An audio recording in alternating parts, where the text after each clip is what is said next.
Hello, I'm Robert McKenzie. Last week in this series, Milton Friedman, the distinguished economist, took us to Hong Kong to see a free market system in which he had a great deal of confidence and faith. This week he takes us traveling again to India, Japan, to Europe, to see what happens in his view when governments decide they can plan and control the economic activities of their peoples. And after the film, we return here to the Harper Library in the University of Chicago to discuss and to debate the ideas of Milton Friedman.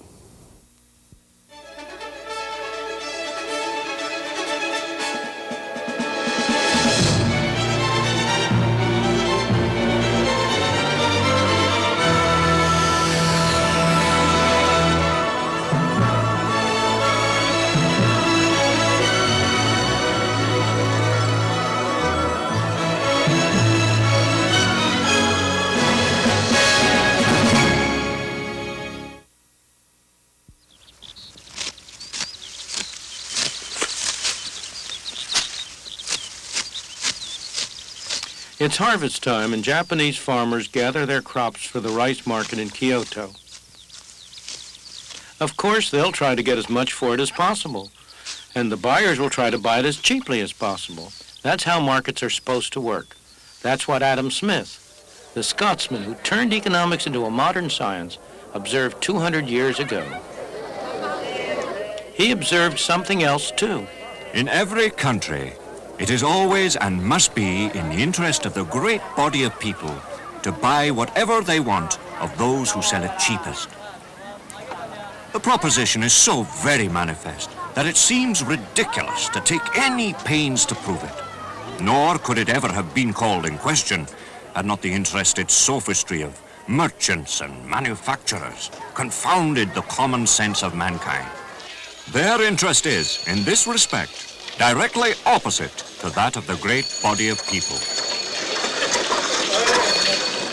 Adam Smith's flash of genius was to see how prices that emerged in the market, the prices of goods, the wages of labor, and the cost of transport, could coordinate the activities of millions of independent people, strangers to one another, without anybody telling them what to do. His key idea was that self-interest could produce an orderly society benefiting everybody. It was as though there were an invisible hand at work.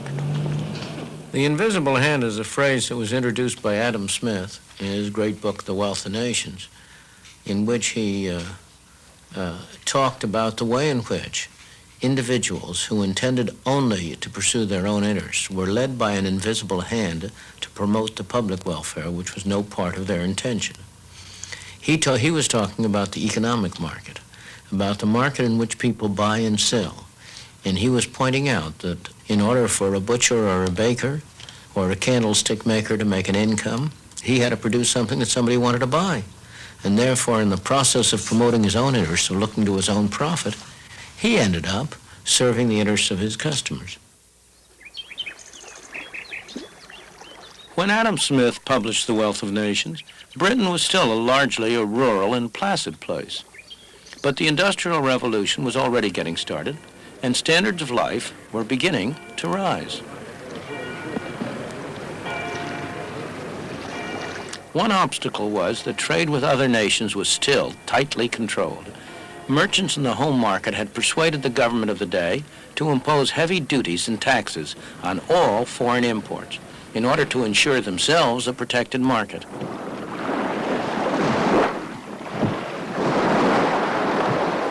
One of the results was to turn Britain into a nation of lawbreakers. Smuggling was a national pastime. Brandy, wines, tobacco, anything with a heavy customs duty on it. For years, the revenue men fought a losing battle along the shores and inlets of the British Isles.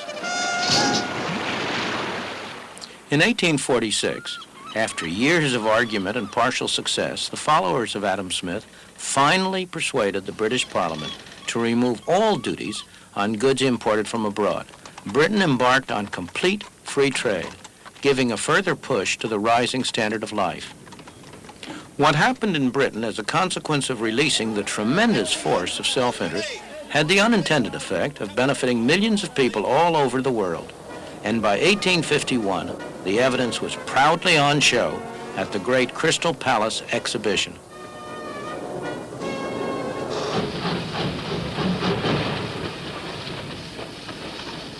Free trade enabled Britain to become the workplace of the world.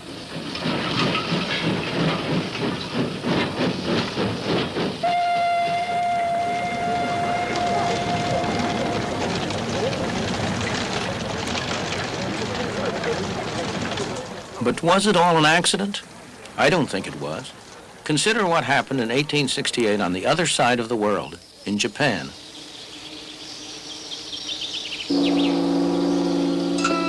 For the preceding 300 years, the Japanese had lived in almost complete isolation. They had discouraged visitors from other nations, especially from the West. The result was that by the standards of the West, Japan was backward. It was a feudal society with lords and serfs, and woe betide anyone who tried to change the order of things.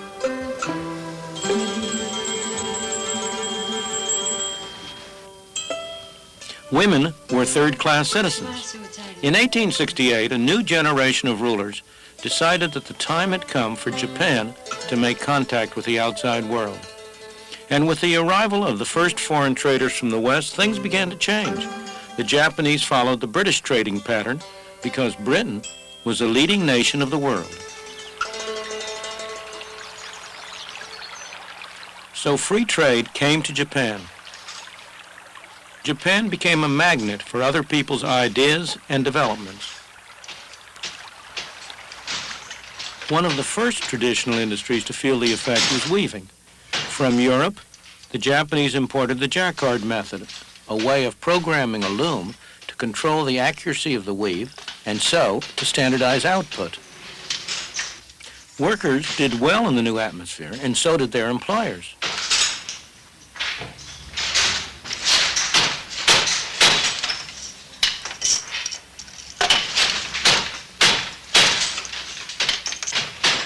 The adoption of mass production techniques meant that workers were able to move out of the traditional industries and into the new industries, which all added to the trade boom.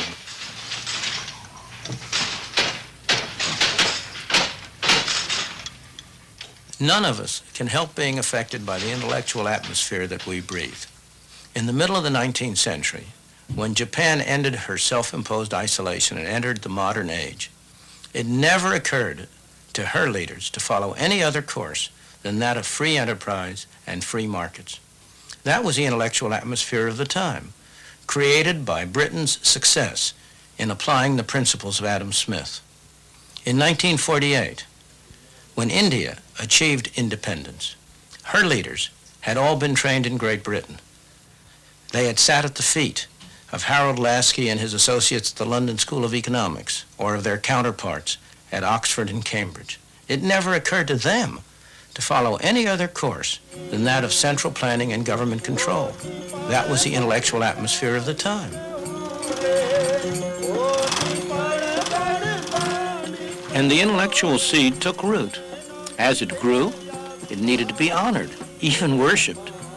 Every year on the anniversary of Gandhi's birth, people all over India do just that. In homage to the great Mahatma, they sit and spin, using methods handed down through the centuries. But it's more than just a symbol of honoring the past. It typifies the policy that they are actually following.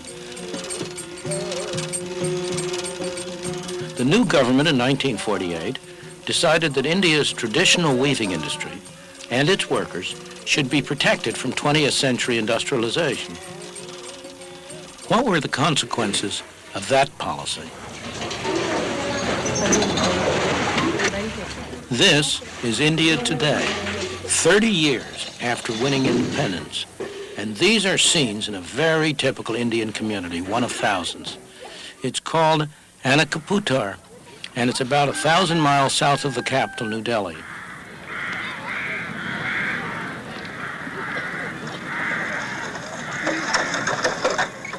This is not the kind of life the government intended to perpetuate, but it is one result of their policy. By subsidizing the cotton that the villagers spin, And the cloth that they weave, they made it difficult for modern industry to develop.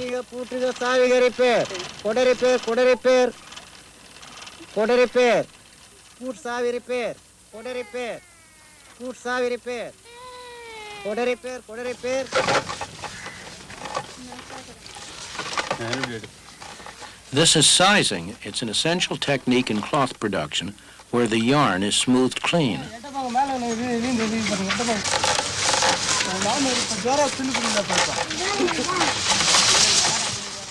A modern machine could do the same thing in 1/100th of the time.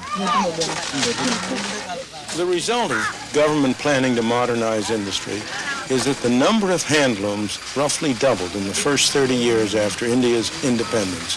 Today, in thousands of villages throughout India, the sound of handlooms can be heard from early in the morning till late at night. In this village alone, there are more than 3,000 handlooms in operation.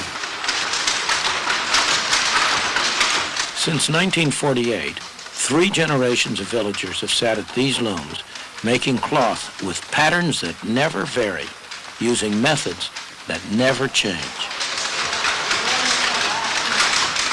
There's nothing wrong with this activity, provided it survives the test of the market, provided it's the way in which these people can use their abilities and their energies most effectively. After all, in Japan, where the government has not specially encouraged the handloom industry, there remains a very small but very productive handloom segment.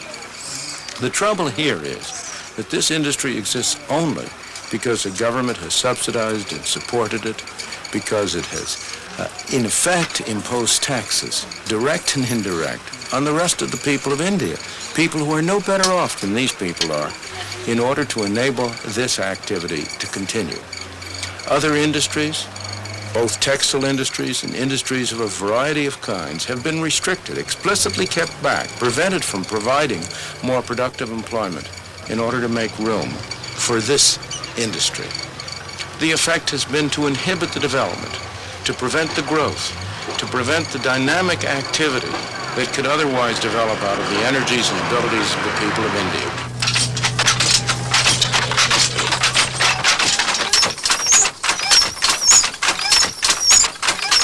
This looks like a factory, but it's also home for the people who work here. When they're not sitting at their looms, they eat and sleep in a corner of this hut.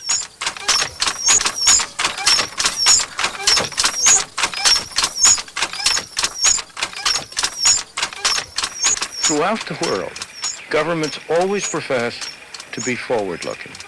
In practice, they are always backward-looking, either protecting the industries that exist or making sure that whatever ventures they have decided to undertake are encouraged and developed. This occurs at the expense of the kind of healthy development of new, dynamic, adaptive industries that would surely occur if the market were allowed to operate freely, if it were allowed to separate out the unsuccessful ventures from the successful ones, discouraging the unsuccessful and encouraging the successful.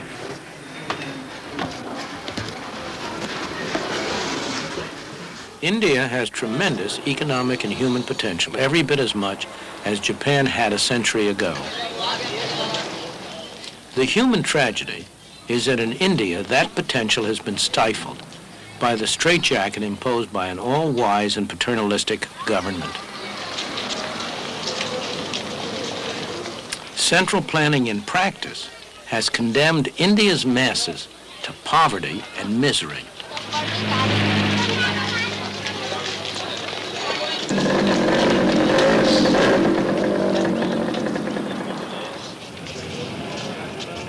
We know what has happened in Japan. Free trade set off a process that revolutionized Japan and the lives of its people. Improvements in material well-being went hand in hand with the elimination of the rigid social structure of a century ago. It's no accident. As always, economic freedom promotes human freedom. And in the meantime, what has happened to the Japanese weaving industry?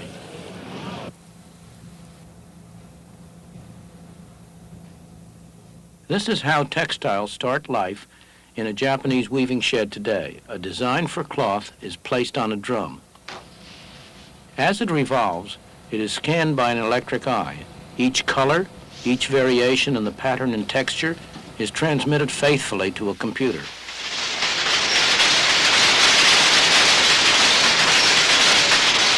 It's all that the modern loom of Japan requires.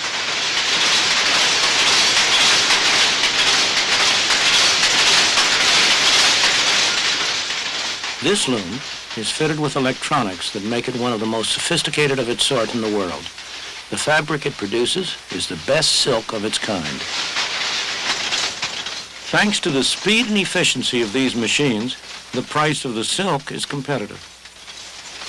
The workers are highly skilled and well paid. With the new technology, there's very little a loom like this cannot produce. This piece will become the sash of a traditional bridal gown.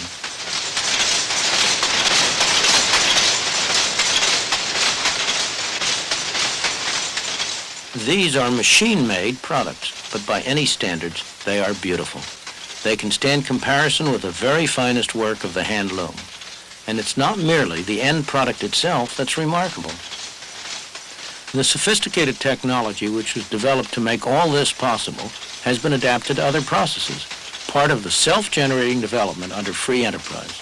And it all stems from an ancient traditional industry, weaving, that imported a new method for controlling its looms when Japan turned to free trade more than a century ago. Yet, believe it or not, many still maintain today that markets cannot be left to operate freely, that they must be controlled by government. This dockside is in Scotland. A British government, a socialist government, decided that its role was to protect the workers here from competition. So down there in Govan shipyards, they're building these vessels for the Polish government. To get the order, the British government is using the money of British taxpayers to subsidize the work. In other words, British people are making these ships in order to sell them at a loss to the Poles. Not only the Poles, but also we in America benefit from this kind of philanthropy. The steel industry in the United States makes a fine product. Other countries do too. And their steel is often cheaper, sometimes because their taxpayers subsidize it. So why shouldn't the American consumer buy steel wherever he can get it cheapest, at home or abroad? The American steel industry works very hard, trying to persuade us that it's not in our self-interest to buy in the cheapest market. They urge the government to restrict what they call unfair competition, though of course they recognize that there are dangers in this. The dilemma of asking our government for assistance in this problem of unfair competition bothers many of us because the sword does cut both ways. But we believe that what we have attempted to do is far different than the kinds of direct government involvement that occur in many of the foreign nations around the world, where the governments provide direct financial assistance in the form of either ownership or loans or subsidies in some fashion or another. What we have attempted to do is simply to get our government to enforce United States laws against unfair competition that have been on the United States books. We draw a clear distinction between that and, for example, the several $100 million that the French government has granted to the French steel companies, or that the British Steel Corporation has received $1.3 billion for capital investment this year. So that while we are uneasy in any way interfacing with our government in what we traditionally believe are the free enterprise prerogatives, yet what we're only asking for is that the government enforce the laws that our Congress has passed. And I'm not sure that that's really any different than asking someone to arrest someone that commits a crime. I don't think we would be accused of being reactionary if we reported somebody who was stealing to the police, if it were in violation of a U.S. law. We think that we're doing exactly the same thing when we bring cases against foreign producers who we believe are violating U.S. laws.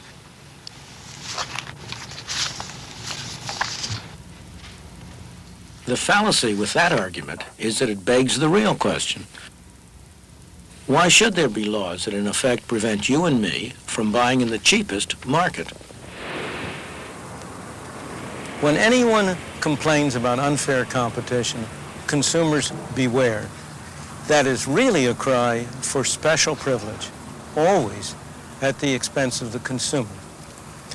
What we need in this country is free competition. As consumers buying in an international market, the more unfair the competition, the better. That means lower prices and better quality for us. If foreign governments want to use their taxpayers' money to sell people in the United States goods below cost, why should we complain? Their own taxpayers will complain soon enough, and it will not last for very long. History provides lots of evidence on what happens when government-protected industries compete with industries who have to operate in an open and free market. It's almost always the government-protected industries that come out second best. Ask Sir Freddie Laker, the Englishman who introduced low-cost air traffic across the Atlantic. Who were his chief competitors? They were all government-protected, government-financed, government-regulated airlines. He came out very well, made a mint of money, and you and I have gotten cheaper travel across the Atlantic. Nothing would promote the long-run health of the steel industry, make it into a more efficient, profitable, and productive industry than for the U.S. government to keep its hands off, neither providing special privileges nor imposing special restraints. And what's true for the steel industry is true for every other industry in the country.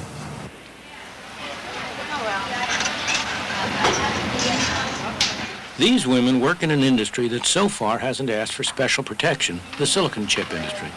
Every one of these small squares on this disk is a highly complicated, integrated micro circuit. An American technician examines them for defects. It's highly skilled work, and she's had a lot of training. When she's done her job, the rejects will be separated from the rest, and the good circuits will be packed up and sent halfway round the world to Malaysia. The product of American technological skills returns looking like this. Each microcircuit has been enclosed in ceramic by a Malaysian worker who is highly productive at this sort of work, but the Malaysians are not able to test their products. So back they come here to America to be fed into these machines. American engineers are good at producing sophisticated machines. In an operation that lasts a fraction of a second, these machines can test every circuit, can grade it for quality, and then can sort it into one of 6 different categories of reliability. The invisible hand in this free market has done wonders for both the American girls and their Malaysian counterparts. And that's not the end yet, because American silicon chips are exported to many countries where foreign workers assemble them.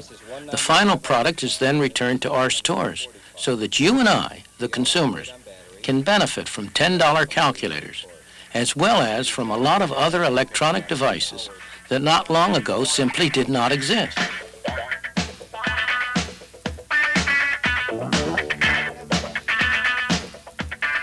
When this hi-fi equipment first came on the market, only the rich could afford it.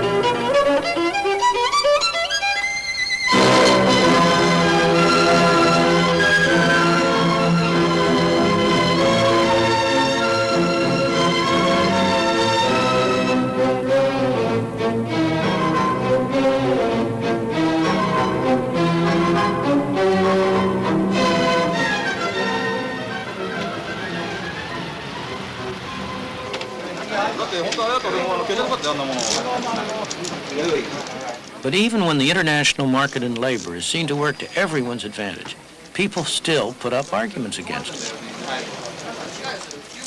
The usual argument against complete free trade is that cheap labor from abroad will take jobs away from workers at home. Well, what is cheap? Japanese workers paid in yen, and American workers paid in dollars. How do we compare the yen with the dollars? We need some way of transforming the one into the other. That is where the exchange rate enters in, the price of yen in terms of the dollar.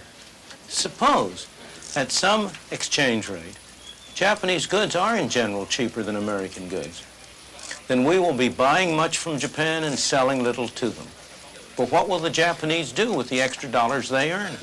They don't want to buy American goods. By assumption, those are all dear. They want to buy Japanese goods, but to buy Japanese goods, they need yen. Calls will come in from all over the world to places like this, offering to buy yen for dollars. But there will be more offers to buy yen than to sell yen. In order to get customers, those offering to buy will have to raise the price. The price of yen in terms of dollars will go up. As you remember, that is what happened in 1977 and 1978. By late 1978, it took 50% more dollars to buy a given amount of yen than it had taken a year earlier. But what happens when the price of the yen in terms of dollars goes up? Japanese labor is no longer so cheap. Japanese goods are no longer so attractive to American consumers.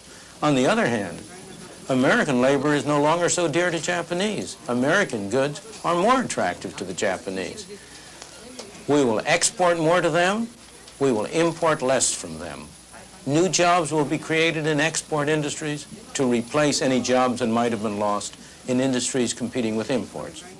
That is how a free market and foreign exchange balances trade around the world when it is permitted to operate.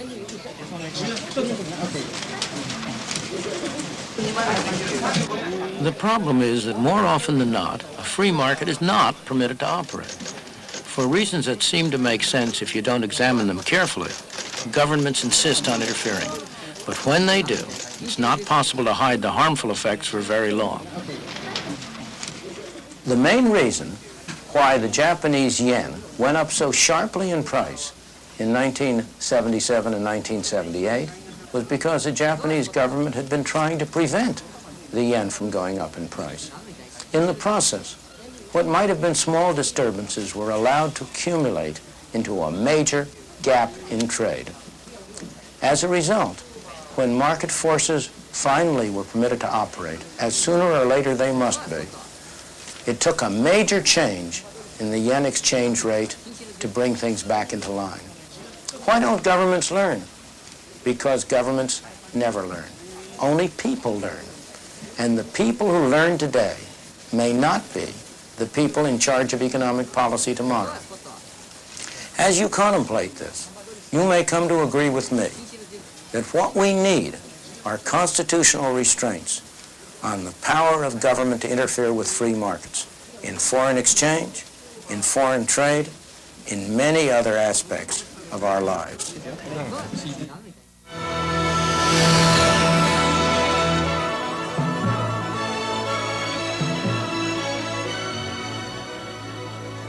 Now, here in Chicago, the special guests who've been watching that film have their say. This film has set me on edge.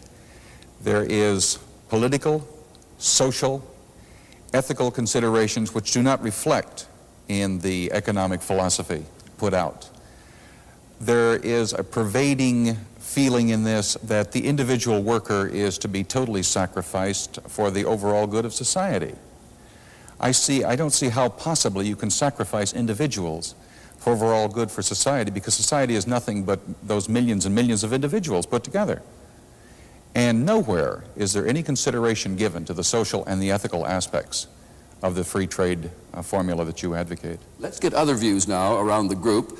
What's your reaction, Dom Rumsfeld, as a businessman, to the idea that Milton Friedman has advanced that America ought to buy in the cheapest markets, the cheapest goods, without protecting against them? I swore I would never even try to defend Milton Friedman, and I won't. But let me comment first on Dick's comment. It bothers me to hear social and moral arguments invoked in an issue like this, because it seems to me the measure is what actually happens to human beings. Each individual ought to be concerned about humanity. For a single individual who's unemployed, that's 100% unemployment. Absolutely. And we recognize that. I recognize that. But the real world is, if you, as the film did, go to India, if you want to see things that one can describe as inhumane and poverty and problems of human beings, they exist. And the test ought to be what works, what in fact will provide a circumstance that will be more dynamic and more productive in the world. It is true that in the long run we would all be better off with free trade. I agree with Milton. But it's the short run that matters. And in the short run there are serious adjustment problems. Now there's no question that the developing countries need access to markets such as American markets. And America needs them to export so that they can export more to developing countries. American exports to developing countries have moved from something like 20% of total exports to 30% over the last 10 years. But the adjustment is important because what is happening at present is that it's not just a random group of workers that is affected by this trade. It's the most disadvantaged and underprivileged workers in America which are being affected. And they are by and large women and members of minorities in garments, in electronics. And I think that the adjustment consists of action on both the developing and the developed country sides. But on the, let's take the American side. On the American side, the unions and industry, I think, have to get off discussion about moral issues and get their act in order. I couldn't agree more with Helen. I think there is a very valid income distributional problem involved here. Certainly society gets better off. Consumers get better off as a result of cheaper imports, and I'm all for that, and there I agree completely with Milton. But if the incidence of the adjustment falls on disadvantaged groups, then you would want to do something about it. It really becomes an ethical issue. But the other point which I think Milton does bring up, which I disagree sharply with, is suppose if foreign governments do subsidize and actively promote exports to you, should you just sit back and just say, well, we're going to be better off as a result of this? I don't think that takes into account the fact that the whole international system can break down as a result of what people perceive in pluralistic economies as unfair competition emerging. And I think this is really what you're beginning to see. So we do need some sanctions. I mean, I may receive stolen property, and I'm better off. Of course I'm better off. But if as a result of this I encourage theft, I think few people would agree that that was something one didn't want to worry about. Before I call in Milton Friedman on this, a reaction to the comments? Yes, really to Don and to Helen. Don, you choose to set aside, or you appear to choose to set aside the social and the ethical considerations. And not at all. What I said was you have to put the fact on a scale that there are social and ethical considerations with a free market or without one. And the tendency is for people to invoke morality only on their side and not to recognize that there are problems of human being in this world that are going to occur in each case, and the measure or the test ought to be what actually happens out there and address that question. But you must also very much consider the social aspect of this situation. Helen's comment, the short-term displacement. I have a question for Milton at this point. How long do you put as a timetable on the displacement of these people, of these workers? 5 years, 10 years, a generation? How long will it be before overall society, balances itself out and the individual is no longer hurt? Let me take your last question first and then go to your basic question. I have always been in favor of phasing out tariffs over a 5-year period, a 20% reduction a year for 5 years to give people time to adjust. Now to your fundamental issue. I thought I had heard every objection to my views imaginable, but you are the first one who has ever accused me of putting the interests of society as a whole ahead of the interests of individuals. If there's one element in my social philosophy, in my ethical philosophy that's predominant, it is that the ultimate unit is the human being, the individual, and that society is a means whereby we jointly achieve our objectives. I would argue that the social and moral issues are all on the side of free trade, that it is you and people like you who introduce protection, who are the ones who are violating fundamental social and moral issues. Tell me, what trade union represents the workers who are displaced because high tariffs reduce exports from this country? Because high tariffs make steel, for example, or other goods more expensive. As a result, Those industries which use steel have fewer, have to charge higher prices. They have fewer employees.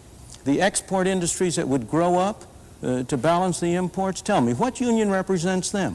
What moral and ethical view do you have about their interests? You still haven't answered my basic question. How long of a time period? How long of a frame? 5 years, 10 years, a generation?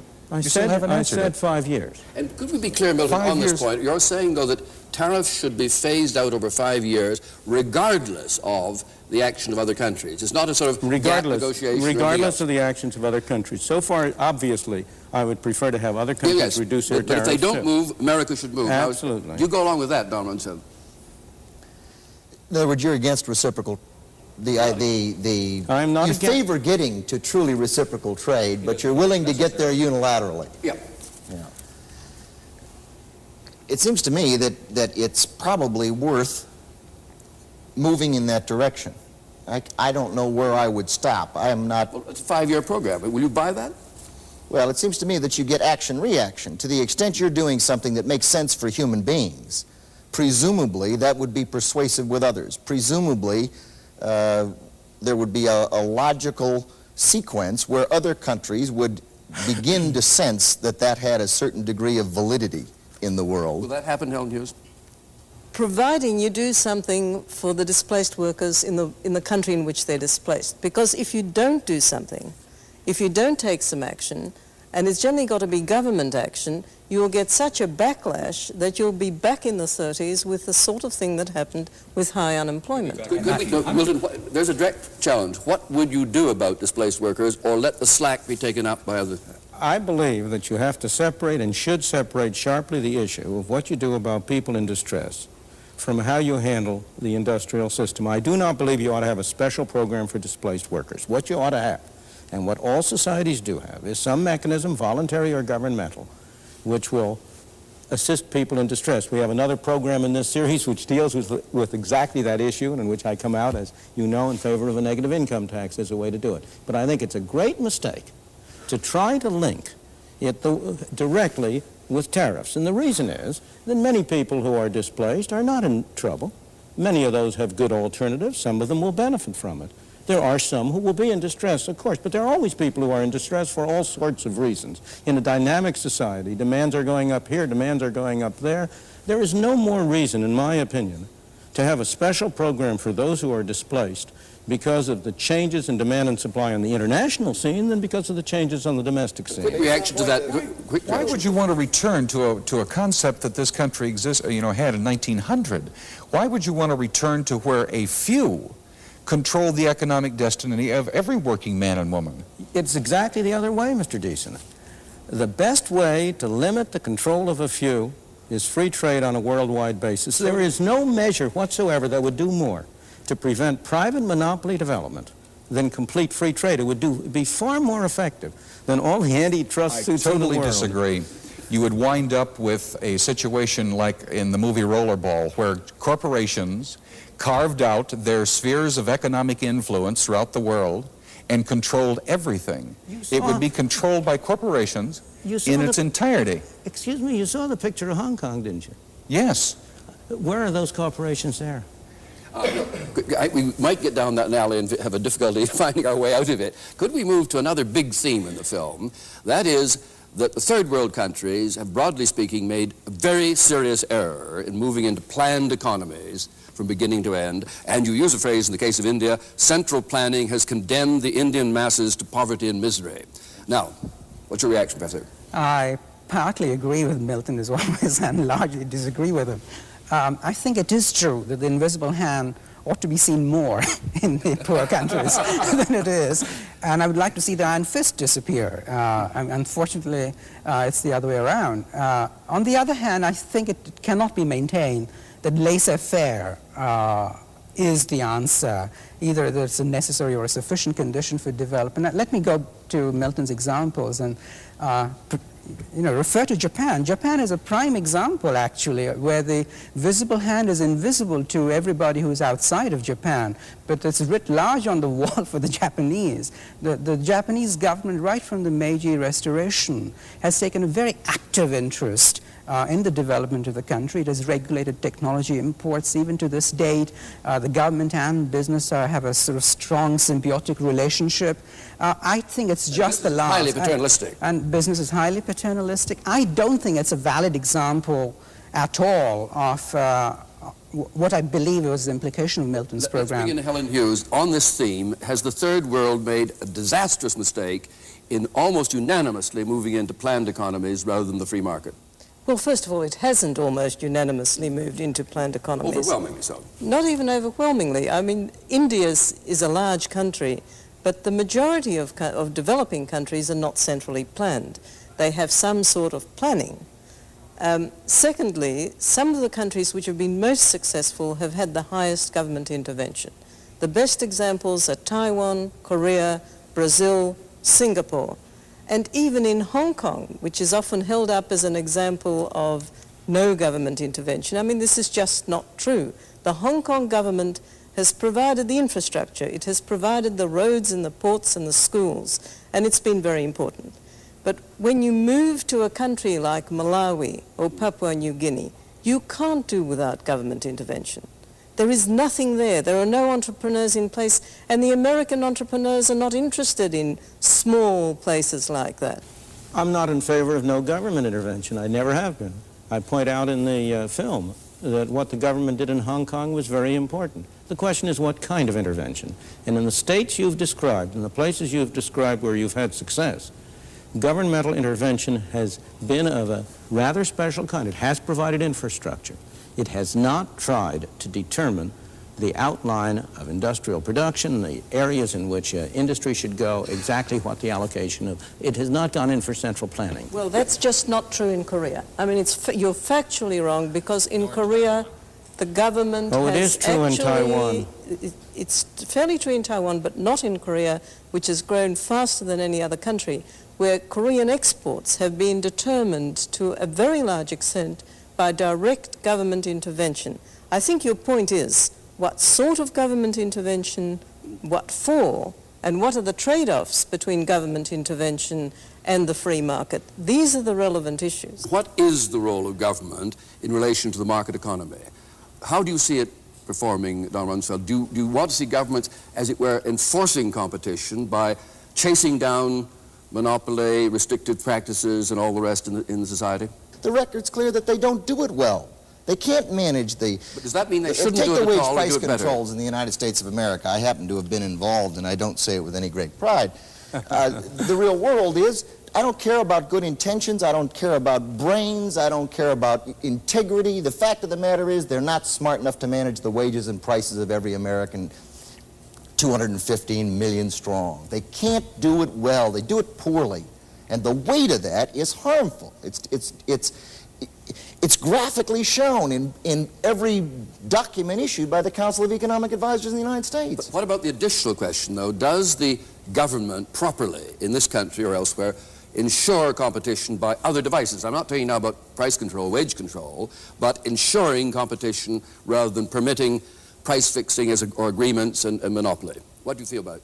I feel the government properly acts in that area. The government must be there to ensure competition. The government's not smart enough. Look at the antitrust law. You talk about the implementation of antitrust regulations in the United States between the Department of Justice and the FTC. It's a patchwork mess. There isn't any logic to it. People don't know what to do. They can't get answers. They're inhibited from mergers and consolidations that would make a lot of sense from the standpoint of the consumer. And would make even more sense from the point of multinational corporations. I think that one of the points you're making is that it's very hard for the government to intervene in a very large country like India or the United States. But compare government intervention in some of the small homogeneous countries of Europe or a Singapore. And I think that's very important. Switzerland has a great deal of government intervention. Sweden, Denmark, Norway. I've just quoted you the 4 highest income countries in the world. They do have intervention to try and protect the functioning of the market system and to make it more efficient. Milton is absolutely right that if you're talking about central planning, that has been disastrous, absolutely, in terms of having targeted industrial allocations and so on. I mean, there's absolutely no doubt in anybody's mind who has studied the problem over the last 20 years. Disasters in India, too. In India as well, very definitely. You advised on that, didn't you? No, not on centralized planning, no. That wasn't a fair question anyway. That's all right. I was over there as an advisor, too. I've been on the side of the angels on that for a number of years, to a point where I'm supposed to be a friend of Milton's there, which is disastrous. To give advice is one thing, to have it taken is a different one. I agree very much with what Helen Hughes has said, that the more homogeneous a country, the less harm a government will do by intervening. I don't believe it does positive good. I just simply believe it does less harm. But as to antitrust, I am in favor of the laws which make agreements in restraint of trade illegal. Most of the rest of the antitrust apparatus has promoted monopoly instead of hindered monopoly. If you look at where there are monopolistic elements in the world and in the United States, including the multinationals you want to refer to, in almost every case, that monopoly derives from a special grant by government. And therefore, the problem is not how does government enforce competition? How do you keep government from setting up monopolies? That's the real problem if you look at the real world and not at the preamble or the language of antitrust measures and similar laws. How close are you to what Deason was saying a moment ago, though, in this area? He seemed to be arguing with you that there was a responsibility to make competition work. The responsibility is to set up a framework of laws and of arrangements under which competition will flourish. And the most... Inevitably flourish? Well, so far as I know, I don't know of any case in history in which monopolies have been able to maintain themselves for very long without having government assistance directly come in on their side. The trade union monopolies that Mr. Deason represents would never have the kind of power they do now if it weren't for the special privileges which government has granted to them. I can perfectly well understand his being in favor of such action, of antitrust action by the government, because it really is pro-monopoly action in the main. Why were those exemptions to monopoly laws given to unions? Because of the political power of unions, of course. I'm not questioning that. And because of the tremendous imbalance of power of companies at the time that unions were getting their start. There's one concluding idea toward the end of your script that I'd like to look at because it seemed to me to be most provocative. You talked about the need for constitutional restraints on governments to prevent them interfering in foreign exchange, free markets, and in foreign trade. Now, what have you in mind, Milton, when you say constitutional restraints? No doubt what I have in mind. If I could persuade the public, I would like it to adopt a constitutional amendment strictly parallel to the constitutional prohibition in the text of the Constitution against the central government, against state governments imposing tariffs or imposts. I would like to have a constitutional amendment which would read, the Congress shall not impose any taxes on imports or give any subsidies to exports, except such as may be necessary. I think the wording of the Constitution is that the states are permitted to do it if it's necessary for inspection. That's the excuse under which California inspects you every time you drive past to see whether you're carrying any plants or fruits or vegetables. Milton, let me ask you a question. How long do you think that the United States would survive if the United States enacted what you would like to have? I think the United States would prosper in a way that is hardly imaginable today. It would be an example and a beacon to the rest of the world. What kind of sense does it make? Here we are supposedly the leaders of the world. We are the ones who promote freedom and free enterprise and individual initiative. And what do? We force puny little Hong Kong to impose limits, restrictions on its exports at tariffs in order to protect our textile workers. We go to Japan and we say to Japan, for God's sakes, you got to limit the number of television sets you come out. Instead of doing that, we ought to be setting an example to the world. And if we set the kind of an example to the world that Great Britain set to the world in the 19th century, it would be have a tremendous impact. It would strengthen our moral position in the world. It would strengthen our ethical position in the world. Instead of giving money to underdeveloped countries to produce products which we then refuse to buy and don't let them export to us, we would be saying to the rest of the world, if you produce anything, if you can produce anything that can have a market here, come, we're delighted to buy it, and we'll produce things for you to buy. That's the kind of a pattern I would like to see the United States establish. Your members buy that? Never. Never is a long word, sir. Yes, you're and right. you must distinguish And one should between... never say never. Your union officials would not buy it, but I am not sure your members would No, not. my members would never buy it either. I cannot conceive of the United States setting itself up to become a target for the rest of the world. It's not a target. There would be absolutely nothing that would require or compel any other country to enact any reciprocal agreements relative to tariffs. That's right. And until such time as they had succeeded in dumping in the United States, and I use dumping in the broadest sense of the word, any and every product, either government subsidized by a foreign government, either put there because of multinational corporations' manufacturing facilities in a foreign country, until they had succeeded in absolutely draining us dry. Draining us dry of what? Of every asset. How? What would they do with the dollars they got? They'd probably buy up as they are now as the... If they bought up? Yes. Yes. Okay, let's broaden this on this very argument now, constitutional amendment argument. We've learned from our union friend he can't sell it and won't sell it. Would business buy it? Oh, no. Speaking... You lost a large section of the argument. I'm not saying whether I'd buy it. I'm saying whether no. business would buy it, which was the question. No, when I speak not as a businessman, but as a ex-government employee, whenever proposals like that came up, one of the first things people see happen is government, business and labor come in lockstep saying, horrors, horrors, the sky's falling. There's a commonality of interest there, and people get used to what is. They get terribly conservative, and they know how to work the system the way it exists, and particularly the big unions and the big business, and they get very satisfied with it. They can manage it pretty well, and anytime you try to unravel any kind of regulation or restriction or government intrusion, they're philosophically for it, but in the practical world, they don't want you to change the drill. They've just figured out how to work this. Why should you then change it and make it all that more complicated? No, I think you'd get a good deal of reaction, just like you did out of the steel company in your television show. And what would be international reaction, do you think, as an international economist? Supposing Milton got his amendment, constitutional amendment, which had that effect, how would other countries react to it? Well, I think Milton's fundamental example of why not be like Britain in the 19th century is wrong. Britain in the 19th century was the industrialized country. It was well ahead of everybody else. Many decades ahead. Many decades ahead of everybody else. And it was making larger profits, larger economic rents on its production. And it was doing it at very great cost to the workers in Britain. The workers in Britain were greatly exploited under those circumstances, and we don't want to go back to that. The international situation is much more complex.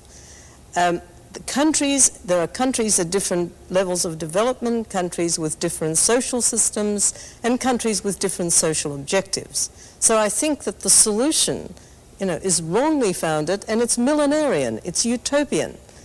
I think that we have to think of a much more realistic process of discussion, negotiation, such as has taken place through GATT, to get to where we're going without hurting the people who pay for the adjustment, and that is basically the workers, not the economists. Yep. Could I just comment briefly? I worry about the argument that because of the complexities of international relations, that therefore they must be planned and managed. By definition, we're not capable of managing the world economy.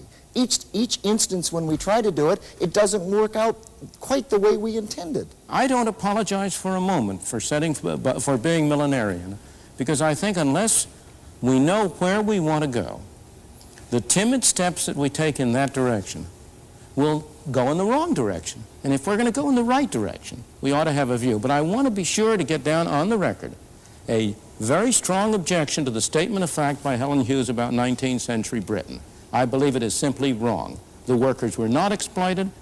The studies that have been done recently have shown over and over again that the 19th century was a period in which the ordinary English worker experienced a very rapid and very substantial rise in his standard of life. England does not stand alone. Japan had complete free trade for 30 years after the Meiji Restoration. Japan in more recent years has not. Japan in more recent years is not an example I would cite. But in its early years, it had complete free trade. So I don't believe England stands alone. Now, on the politics of it. On the politics of it, of course it's not politically feasible. Why? because it's only in the general interest and in nobody's special interest. Each of us is fundamentally has more concern with our role as a producer of one product than we have as a consumer of 1,001 products. The benefits of a tariff are visible. Mr. Deason can see that his workers are, quote, protected. The harm which a tariff does is invisible. It's spread widely. There are people who don't have jobs because of the tariff, but they don't know they don't have jobs. There's nobody who can organize them. Consumers all over are paying a little more for this, that, and the other thing. They don't recognize that the reason they're paying for it is because of the tariff. The businessmen, I have never been in favor. I'm not pro-business. I'm pro-free enterprise, which is a very different thing. And the reason I'm pro-free enterprise... when you say that. No, I don't mean to point to you, Don. I point to the business community, because you are an exception. Because he conceded there was a tacit alliance across that way to prevent you from achieving your purpose. Oh, there's no doubt that there's such an alliance. In my opinion, the strongest argument for free enterprise is that it prevents anybody from having too much power, whether that person is a government official, a trade union official, or a business executive. It forces them to put up or shut up. They either have to deliver the goods, produce something that people are willing to pay for or willing to buy, or else they have to go into a different business. Well, there we must leave the argument for this week, and I hope you'll join us again for the next episode of Free to Choose.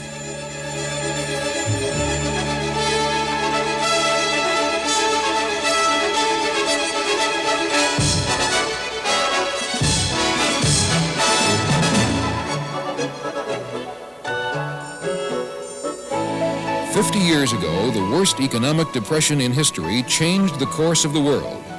Did it have to happen, or could it have been avoided? For the first time on television, Milton Friedman gives his account of the inside story of the desperate years that changed the world. That's next week on Free to Choose. Don't miss it.